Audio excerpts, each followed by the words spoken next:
எங்க அப்பா வந்து பொம்பளை பிள்ளையே பிறக்கக்கூடாது அப்படின்னு சாமி கும்பிட்டாங்க. ஆனா பொம்பளை பிள்ளையா நான் வந்து பிறந்துட்டேன். இல்ல வேற யாருக்காவது தத்து குடுத்துருவோம் அப்படின்னு சொல்லிக்கிட்டு இருந்தாங்க. என்னோட சடங்குகளுக்கோ, என்னோட எதுக்கோ வந்து நீங்க யாரும் செலவு பண்ணி நான் போனேன்னு இருக்கக்கூடாது. வைராகியமா நான் உழைச்சேன். நீங்க என் காசுல தூக்கி போட்டீங்கன்னு சொல்லி 1,00,000 சேர்த்து வச்சிருக்காங்க. ஸ்ரீதேவி எல்லாம் போன பட்டு மூதேவியை கூட்டியாந்து வீட்டில் உட்கார வைப்பாங்க ஆண்டி. பாட்டிமார்கள் ஒரு பக்கம் வந்திருக்கிறாங்க. வணக்கம். வணக்கம் ஐயா.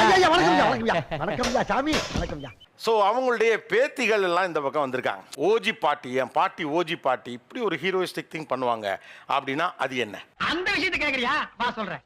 எங்க வீட்ல ஒரு ஃபங்க்ஷன் அப்படி நடக்குது அப்படின்னா, ஒரு 20, 30 பீப்பிள்ஸ் கூட நாங்க வெளிய ஃபுட் ஆர்டர் பண்றோம் அவங்களுக்கு லஞ்ச்க்கு அப்படின்னு சொல்லுவோம்.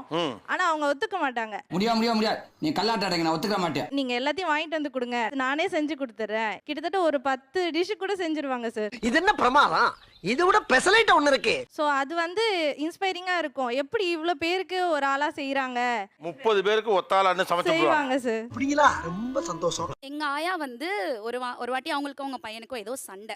ஸோ எங்க மாமா வந்து கோச்சிட்டு ஹி அட்டெம்ப்டட் மேலே ஏறி கழட்டி அவரை தூக்கி தோல்ல போட்டு ஆட்டோ பிடிச்சி ஜிஹெச்ல அட்மிட் பண்ணி அவரை காப்பாத்துனாங்க. ஐயோ, இது ஓஜிங்க. அது எப்படிங்க ஒத்தாளா நின்று ஆளை தோல்ல தூக்கி போட்டு எப்படி காப்பாத்துறீங்க? பதட்டமா இல்லையா? ஒரு தைரியம் தான். எங்க அப்பா வந்து பொம்பளை பிள்ளையே பிறக்கக்கூடாது அப்படின்னு சாமி கும்பிட்டாங்க. ஆனா பொம்பளை பிள்ளையா நான் வந்து பிறந்துட்டேன். இல்ல வேற யாருக்காவது தத்து கொடுத்துருவோம் அப்படின்னு சொல்லிக்கிட்டு இருந்தாங்க. என்னடி இது? சொல்லிக்கிட்டு இருக்கப்ப எங்க அப்பத்தா தான் வந்து மகாலட்சுமி பிறந்திருக்குடா, நான் தூக்கி என் பேத்தியை வளர்த்துக்கிறேன் அப்படின்னு சொல்லி எங்க அப்பத்தா தான் தூக்கிட்டு போய் 6 வருஷமா வளர்த்தாங்க.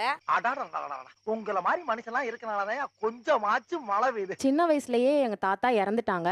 3 பொம்பளை பிள்ளைங்க. வறுமையான சூழ்நிலை தான் சார். அதுலயும் வைராகியமா செய்யாத வேலைனே இல்ல. களை எடுக்கிறது, விறகு பொறுக்கிறது, மாவாட்டி விற்கிறது, போர்வை விற்கிறது, என்ன சீசனல் வேலையோ, பருத்தி பால் வீடு வீடா போய் விற்பாங்க. Very good. கலக்குங்க சார், கலக்குங்க. அந்த மாதிரிலாம் செஞ்சு சிறுக சேர்த்து வச்சு 3 பிள்ளைங்களுக்கும் கல்யாணம் பண்ணிட்டாங்க. பேத்திகளுக்கும் செஞ்சுக்கிட்டு இருக்காங்க. இப்ப வரையும், இந்த ஷோக்கு வரதுக்கு முந்தின நாள் வரையும் வேலைக்கு போனாங்க. யார் அவரு? எனக்கே அவரை பார்க்கணும் போல இருக்கு. போஸ்ட் ஆஃபீஸ்ல 1,00,000 போட்டு வச்சிருக்காங்க. எதுக்குன்னு கேட்டா, என்னோட சடங்குகளுக்கோ என்னோட எதுக்கோ வந்து நீங்க யாரும் செலவு பண்ணி நான் போனேன்னு இருக்கக்கூடாது. வைராகியமா நான் உழைச்சேன். நீங்க என் காசுல தூக்கி போட்டீங்கன்னு சொல்லி 1,00,000 சேர்த்து வச்சிருக்காங்க.